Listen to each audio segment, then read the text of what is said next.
Queremos agradecer, bom Deus, pelo Teu amor, pela Tua graça, por mais uma vez estarmos reunidos aqui em Teu nome. Suplicamos que Teu Espírito volte a falar conosco. Estamos agradecidos, ó Deus, porque temos o privilégio da Tua palavra, porque o Senhor é um Deus que se revela, se revelou ao pecador, revelou a história da criação e está em nossos corações todos os dias. Queremos agradecer porque passamos uma semana junto, orando, ouvindo a Tua voz, e suplicamos que nos inspire mais uma vez.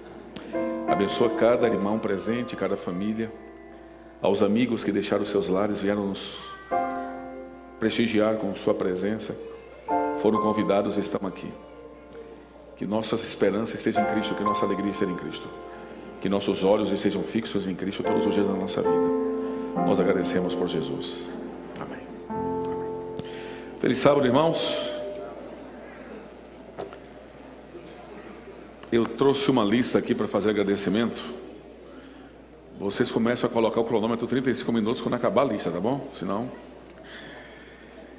Bom, eu queria agradecer eternamente ao nosso grande Deus, em primeiro lugar, porque Deus é maravilhoso, nós não temos palavras para agradecê-lo por tudo aquilo que Ele faz, o cuidado na nossa vida. A minha família, nem a minha mãe, que coincidiu, ela está aqui conosco nesses dias da semana de oração, ela veio todos os dias, com exceção do domingo que eu saí daqui e fui para o hospital, que eu estava com aquela dor no estômago, não sabia que hora ia sair, mas eu queria agradecer muito a minha família, porque é quem nos sustenta, né? Pastor Jair, minha eterna gratidão, e a esposa, e a família, pastor Frazão. Não é fácil você confiar a sua igreja em alguém, para alguém assim, né? E eles confiam, falei para você, eu conheço o pastor Jair há muitos anos, meu conterrâneo, baiano. Já tive o privilégio de dormir na casa do pastor Jair, conheci a família dele, fiz um evangelismo lá em Ribeira do Pombal, onde os irmãos dele moram, etc. E eu fiquei muito feliz de estar aqui. Meu amigo Robson Fonseca, o primeiro contato que teve aqui para essa semana foi com o Robson. Ele até prometeu que viria uma noite e não veio, depois eu pego ele na reta, né? Mas eu queria agradecê-lo pelo convite. A liderança jovem, porque você ser convidado para pregar numa igreja, sem você ser conhecido, é complicado, né? E aí o Ilo, que é o líder jovem, na pessoa do Ilo, da Amanda, da GU48, do ancião jovem, Éder, né? E a liderança jovem, a todos vocês, muito obrigado por estarmos juntos. Zé Hernandes, um outro grande baiano. O primeiro convite que eu recebi de estar aqui tem mais ou menos uns 18 anos. Hernandes fez esse convite, eu não pude vir, de última hora deu um problema, não pude vir. Mas fiquei muito feliz em revê-lo aqui, rever o meu amigo Itamar, que foi um amigo de infância, filho do pastor Bigmar. Eu preguei isso, falei do pastor Bigmar, quando cheguei na foto, o neto dele falou, eu sou o neto dele. Equipe de louvor e a turma da música aí, meu irmão pianista, eu chamo ele de Fagundes, porque ele parece demais o Ronaldo Fagundes, falando, né? Fagundes, seu orgulho disso, você é baiano lá de Feira de Santana, né? Fagundes também é um bom baiano de Itabuna, viu? Sonoplastia, a mídia, o pessoal da filmagem, obrigado. O pessoal do chazinho, viu, irmão? Sei bem, é só tomar um chazinho depois do culto. Aos internatas. E falando em internautas, eu preciso mandar um abraço caloroso, carinhoso para um amigo meu, que é um irmão meu que mora em Salvador. Chama-se Edinaldo Mata Pedra, é o nome dele. E ele está assistindo todos os dias. E eu precisava mandar esse abraço especial para ele. Ele sabe que para mim é um irmão. E fui presenteado com 3 livros essa semana, eu gosto muito de ler, obrigado. E agora eu acabei de ser presenteado com o CD do Coral Jovem, eu vou voltar para casa ouvindo. E eu queria agradecer a Deus e orar pelo coral, foi o que a irmã me pediu, que nós orássemos pelo coral. Então vamos orar e depois vamos abrir a palavra. Querido Deus e Pai, queremos suplicar mais uma vez que possa nos tomar com Teu Espírito e falar à Tua igreja. Muitos desanimados, muitos tristes na fé, muitos precisando de resposta, de esperança, de alegria no coração. Famílias às vezes quebradas, dificuldades. E nós suplicamos que agora nos inspire com a Tua palavra. Que abençoe cada um de nós, de uma maneira muito especial, o coral jovem aqui desta igreja. Amanhã eles vão gravar um clipe. Que eles sintam a Tua mão, o Senhor conduzindo, que seja uma bênção para todos aqueles que vão assistir e ouvir. Continua abençoando de uma maneira muito especial a liderança dessa igreja, nos seus pastores, das famílias pastorais, é o que nós suplicamos por Jesus. Amém. Por que você é adventista? Já pararam para pensar sobre isso? Um domingo de manhã eu estava em casa assistindo um jornal, depois eu assisti um esporte, depois eu comecei a ler um jornal, depois que comecei a ler o jornal, na primeira página, uma notícia que me chamou a atenção, dizia assim: nasce uma nova igreja. E eu fiquei curioso com o artigo, comecei a ler, e disse que existe no mundo 12 religiões. Existe o budismo, o confucionismo, o cristianismo, o shintoísmo, e aí outras, são 12 em geral. Dessas 12 religiões, a que mais cresce e se ramifica no mundo chama-se cristãos. E eu comecei a ler aquele artigo e fiquei curioso, eu queria entender um pouquinho por que se ramifica todo. Existe no mundo hoje mais de 5 mil, alguém disse que mais de 20 mil igrejas que se dizem cristãs e colocam uma placa, dizem que é de Deus, e todos os dias nasce igreja nova. Eu falei para vocês que há um mês atrás eu estava no Maranhão, na igreja central, fazendo uma semana jovem, e quando eu passei numa rua, numa avenida, havia muitas igrejas com nomes novos e até interessantes. Pessoas dormem de barriga cheia, sonham, têm pesadelo, alugam um galpão, pintam de branco, enchem de cadeiras, de bancos, colocam um púlpito, pregam e dizem que é a igreja de Deus. Aí quando eu comecei a ler aquele artigo, eu fiquei incomodado. A primeira pergunta que veio na minha mente foi a que eu fiz para vocês: por que você é adventista? Por que no meio de 5 mil ou 20 mil, eu tenho até que atualizar essa pesquisa, eu sou adventista no que eu creio? Aí eu comecei a ficar assustado. Um dia um pastor conhecido nosso estava na América fazendo uma tese doutoral. Ele pegou uma prancheta, colocou um boné e foi numa praça, num parque, onde as pessoas faziam Cooper. E ele abriu a prancheta e o primeiro rapaz que vinha caminhando, o primeiro jovem que vinha na sua direção, ele olhou para o jovem e falou: bom dia, tudo bem? Tudo bem. Posso lhe fazer algumas perguntas? Claro, pode. O pastor olhou para ele, claro, ele não sabia que ele era pastor, e disse: você é cristão? O jovem sorriu e disse: claro que sou. Só os loucos não acreditariam em Cristo. O pastor disse: olha, perfeita a sua resposta. Segunda pergunta: no que você crê? Ele disse: eu creio no que a minha igreja crê. O pastor disse: perfeita a sua resposta. Agora a terceira pergunta: no que sua igreja crê? Ele disse: a minha igreja crê no que eu creio. Aí o pastor disse: olha, não ia fazer a quarta, mas agora surgiu a quarta pergunta: no que você e sua igreja creem? Ele parou por algum tempo, coçou a cabeça, olhou para o pastor e disse: pastor, é óbvio minha resposta. Eu e minha igreja, sabe do que nós cremos? O pastor disse: sim, que ele disse na mesma coisa. Se um dia alguém lhe parasse numa rua com a prancheta na mão, olhasse nos seus olhos, ou estivesse desesperado e perguntasse no que você crê, o que você diria? Eu creio no que minha igreja crê, eu creio. No que sua igreja crê? A minha igreja crê no que eu creio. No que você e sua igreja crê? Nós cremos na mesma coisa, não responderia nada. E eu fiquei impressionado, irmãos. Nesse dia fui no meu quarto, peguei minha Bíblia. Nós vamos ler pelo menos uns 10 ou 15 versos da Bíblia hoje. Eu comecei a estudar a Bíblia e eu descobri algumas coisas que falaram profundamente ao meu coração. O primeiro texto está em Apocalipse capítulo 12, verso 17. Apocalipse capítulo 12, verso 17. Vocês conhecem esse texto muito bem. E a Bíblia diz, Apocalipse capítulo 12, verso 17: irou-se o dragão contra quem? A mulher. Quem é o dragão em Apocalipse? Satanás. Quem é a mulher? Igreja. A Bíblia diz: irou-se Satanás, na tradução da linguagem de hoje, irou-se Satanás contra a mulher. É impressionante porque a Bíblia não diz que são as mulheres. A Bíblia não diz que são as igrejas. A Bíblia diz que é a igreja, a mulher, que Satanás está irado especialmente com ela.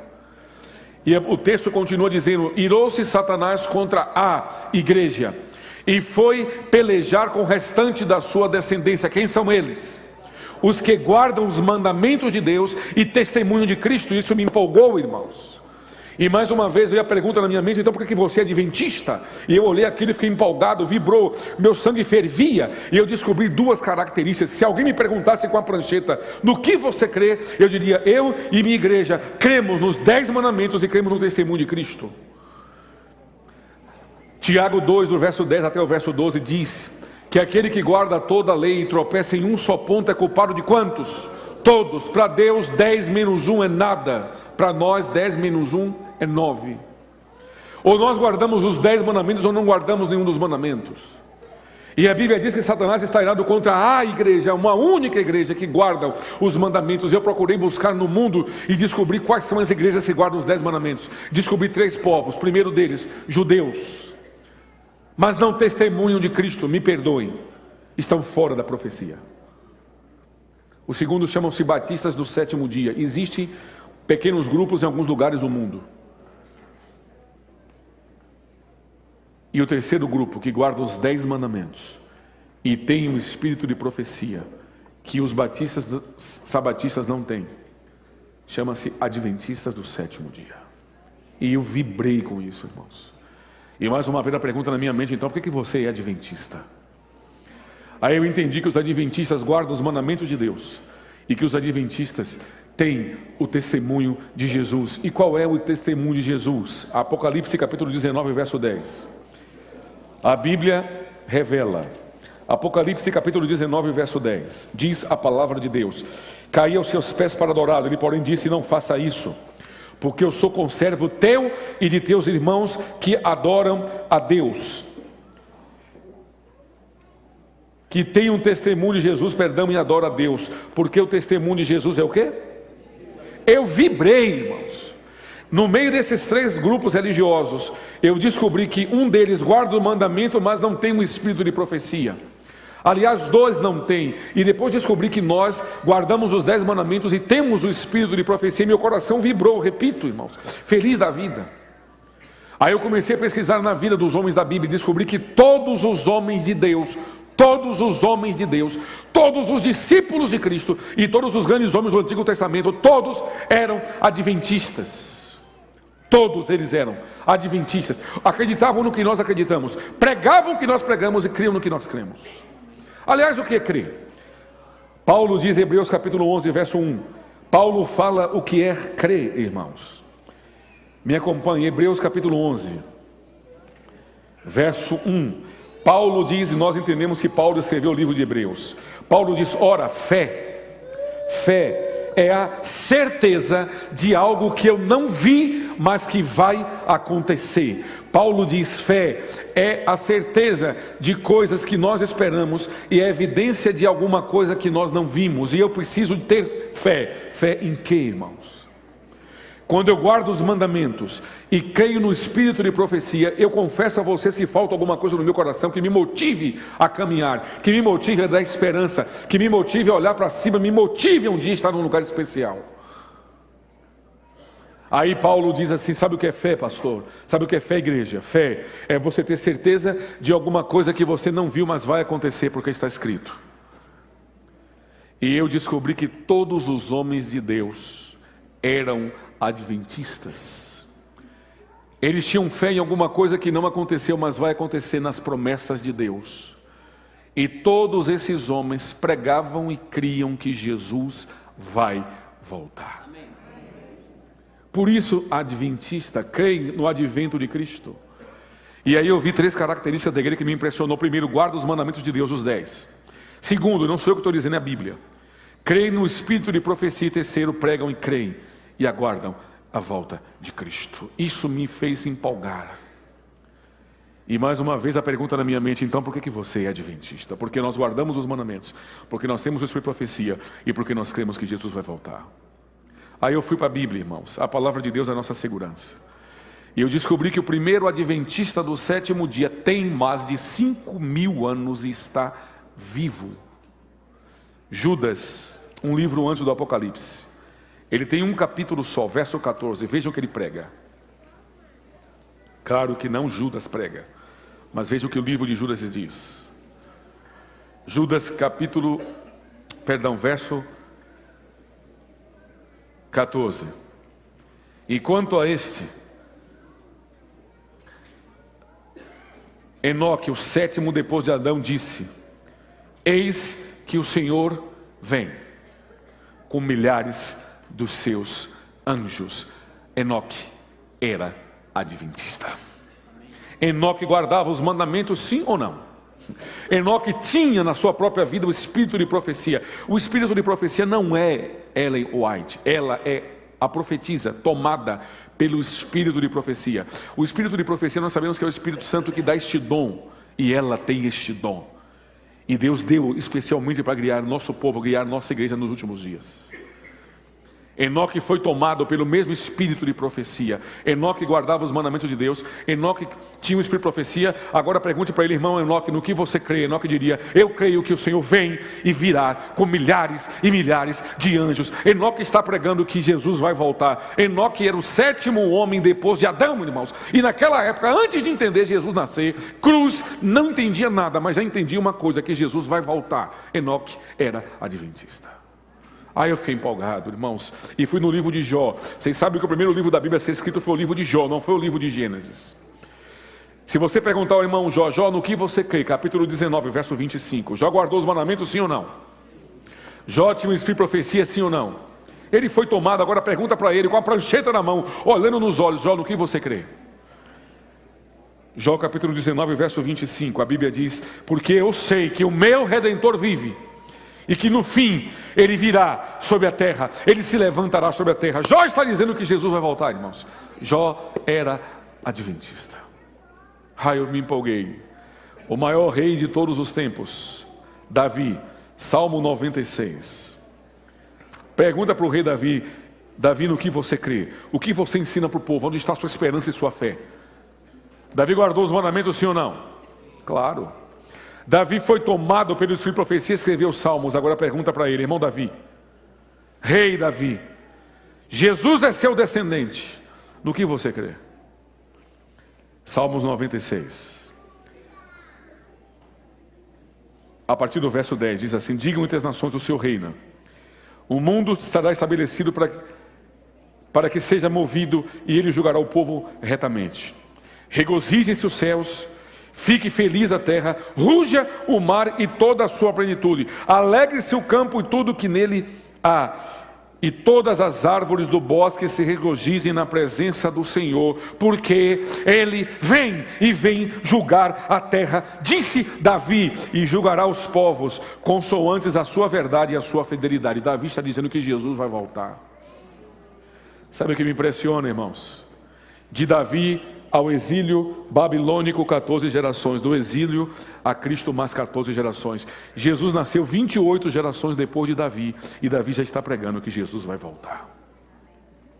Eu me impressionei, irmãos.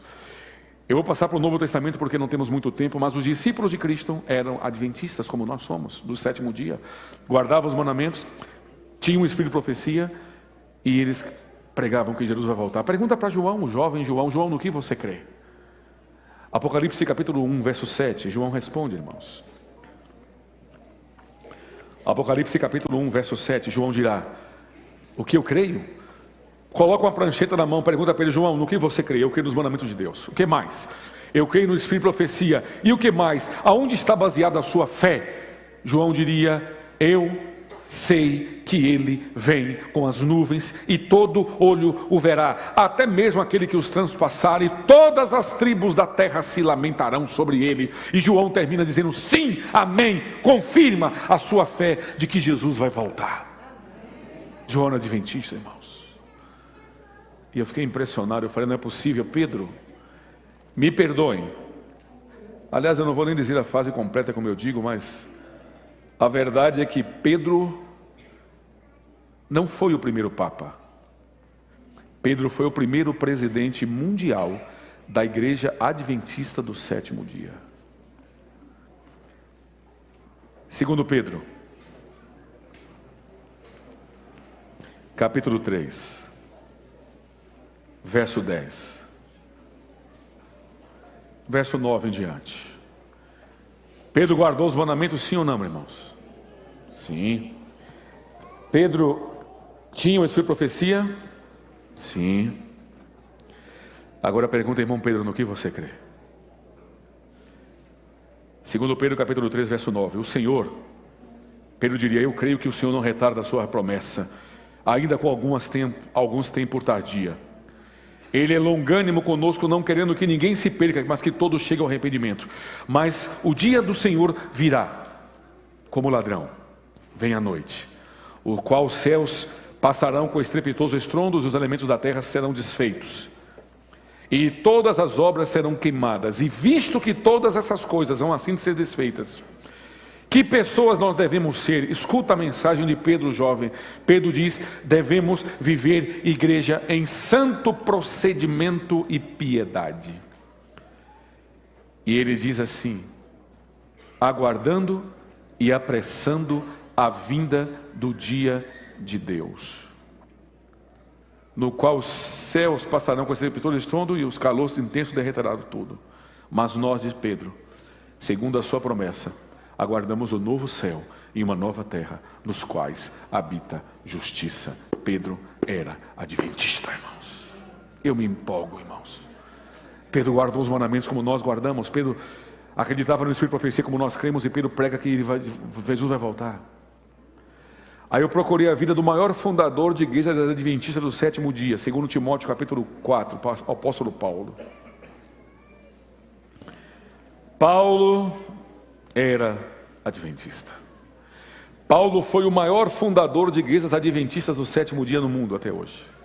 Paulo disse em Colossenses: preguei o evangelho a toda criatura. Se dependesse de Paulo, Jesus teria voltado. O sonho de Paulo, a alegria de Paulo, os olhos de Paulo, a vida de Paulo era esperando Jesus voltar, irmãos. Ele queria encontrar o seu Cristo.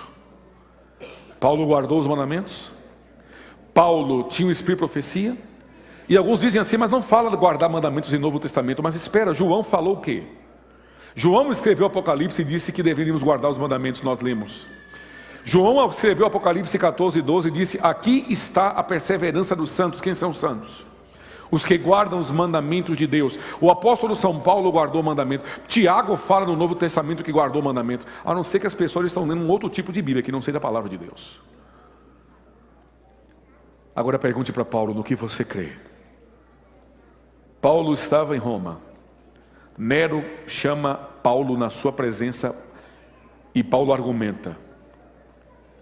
Quando Paulo sai dali, Paulo saberia que ia morrer, volta para calabouço e escreve.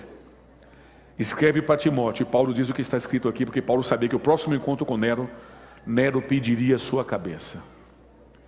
E se você for em Roma, existe cavernas onde Paulo ficou preso, que existe placas escritas assim: aqui viveu um homem que entendeu que por Cristo vale a pena entregar tudo, até mesmo a sua própria vida.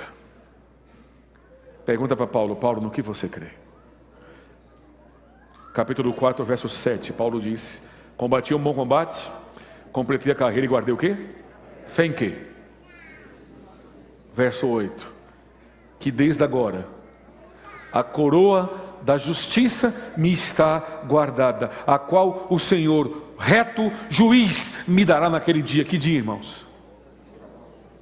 Que dia, irmãos? E Paulo diz: não somente a mim, mas a todos aqueles que aguardam. É isso que está escrito no seu texto? Paulo disse: a todos aqueles que esperam. É isso que está escrito no texto? Me arrepio, irmãos. Paulo diz: a coroa é para mim e para todos aqueles que amam a sua vinda. E sabe qual é a palavra que está aí no grego? Ágape. Lembram de Pedro? Tu me amas, agapau, esta palavra. Eu posso ter problemas ou não, doença ou não, separação na família ou não, desemprego ou não, angústia ou não, magoado com todos e com tudo, mas eu não posso deixar de amar a volta de Cristo. Paulo não está dizendo que a volta de Cristo é para quem acredita. Paulo não está dizendo que a volta de Cristo e que a coroa é para quem crê, para quem espera, para quem tem esperança. Paulo está dizendo que a volta de Cristo é para quem ama. Você ama a volta de Cristo, irmãos?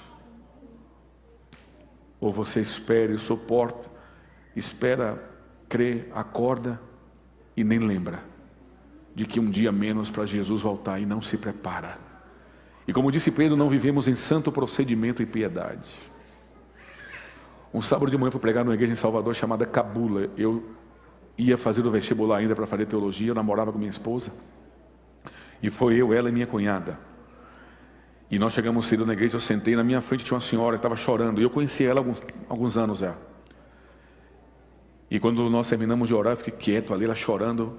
E quando eu fui cumprimentada, ela levantou-se, virou-se do branco, olhou para mim e falou assim: Paulo, você tem assistido os jornais? Eu falei: tenho. Você tem visto as notícias? Eu falei: tenho. Tem visto o que está acontecendo nos últimos dias? Eu falei: sim, irmã, por quê? Ela chorando disse: Jesus vai voltar, não vai? Eu falei: vai. Ela disse: eu sou filha de uma família muito simples, e meu sonho, meu maior sonho, era ter a minha casa própria no meu nome.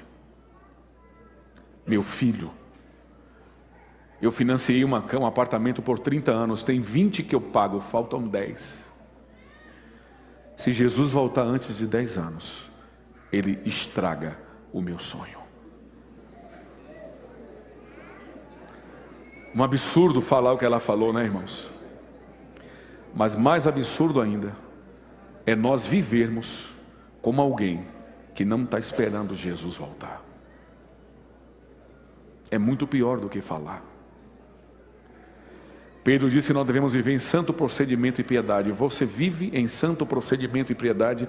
Você tem colocado sua paixão, sua vida, seus pensamentos, sua finança, tudo o que você tem colocado na obra de Deus, para que Jesus volte logo. Nós acreditamos, cremos, esperamos, mas talvez não amamos a volta de Cristo. Eu fui na Bíblia, sabe o que eu descobri, irmãos? Os anjos são adventistas. Sabe aqueles anjos que ficam na presença de Deus 24 horas cantando: santo, santo, santo é o Senhor?